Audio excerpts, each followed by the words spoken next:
Order काढली, ही इन्व्हेस्टिगेशनची order आहे. आता ही कधीची आहे? तारीख आहे 2/2, म्हणजे अपघात झाल्यानंतर 4 दिवसाले. का मोठा नेता नव्हता का?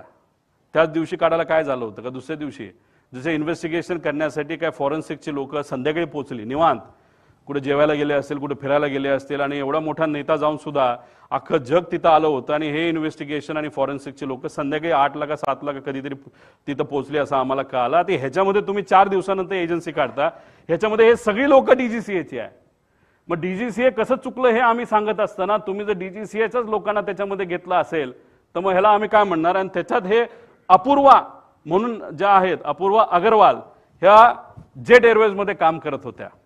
जेट एअरवेजचं काय रिलेशन आहे हे मी तुम्हाला सांगतो, पण ह्याच्यात एकाला सुद्धा लेअर जेट विमान कसं असतं, काय असतं, टेक्नॉलॉजिकल काय ॲडव्हान्समेंट आहे, एकाला सुद्धा याच्यामध्ये माहीत नाही. ही आजची परिस्थिती. आणि अशा लोकांना ज्याला विमानच कसं होतं, लेअर जेटमध्ये काय कॉम्प्लिकेशन असतात, काय टेक्नॉलॉजिकल ॲडव्हान्समेंट आणि प्लस मायनसेस असतात, हे माहिती नसताना सुद्धा नावापुरती ही एजन्सी बनवली आहे.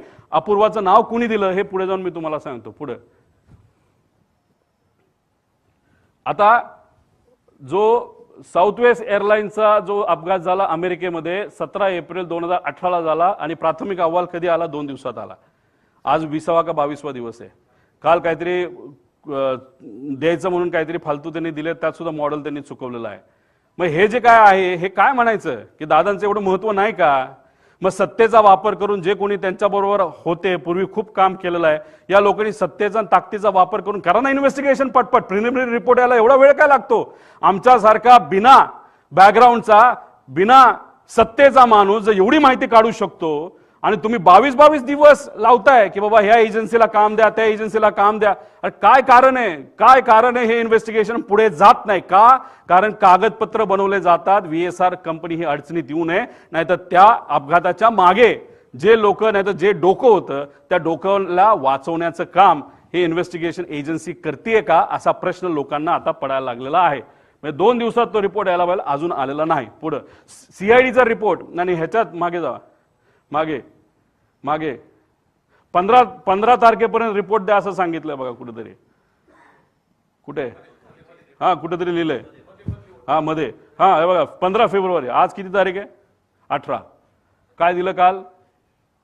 आणि त्याच्याच बरोबर खाली लिहिलं बघा, अकाउंटेबल मॅनेजमेंट ऑफ VSR. अरे कोण आहे अकाउंटेबल मॅनेजर? कोणाच माहित नाही.